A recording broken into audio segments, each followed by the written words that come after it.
না, সর্বপ্রথম সবাইকে ঈদের শুভেচ্ছা। আল্লাহ সবার কোরবানি কবুল করুক।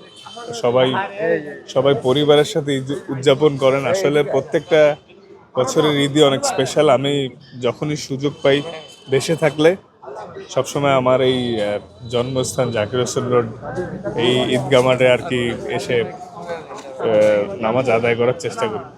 তো আল্লাহর রহমতে এটা একটা অন্যরকম ফিলিংস। তো আল্লাহ যাতে সামনেও আরো সেই সুযোগ দেয়, সবাই দোয়া করবেন আল্লাহ সুস্থ রাখে, ভালো রাখে।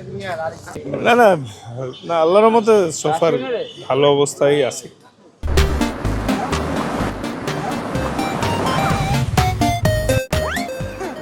আর ডেফিনেটলি অস্ট্রেলিয়ার সাথে খেলা তো সহজ হবে না, ওরা কঠিন প্রতিপক্ষ। বাট আমরাও আশাবাদী, আমরা লাস্ট কয়েকটা সিরিজ জিতছি এবং খুব ভালো হচ্ছে। তো এই ধারাবাহিকতাটা থাকলে সামনে অনেক উন্নতি হবে। হ্যাঁ, ইনশাল্লাহ স্টেপ বাই স্টেপ যাচ্ছি। ওটা অস্ট্রেলিয়া টেস্ট তো এখনো দেরি আছে, তার আগে আরো বেশ কিছু খেলা আছে। আসলে বর্তমান নিয়ে চিন্তা করতেছি। Thank you. ভাই আরেকটা প্রশ্ন ভাই, কোরবানির ঈদ মানে হচ্ছে বাঙালির কবজি ডুবাইয়া খাওয়া। আপনারা যেহেতু অ্যাথলেট, আপনাদের তো ফিটনেস নিয়ে অনেক কাজ করতে হয়, জি। আপনাদের ডায়েটটা অনেক প্ল্যানিং মতো। সেই ক্ষেত্রে আসলে কি ভাবছেন যে আল্লাহর নামে খাই যাওয়ার হবে না না না না, খাওয়া যাবে না যে তা না, খাইলে আবার বার্ন করতে হবে, এটাই।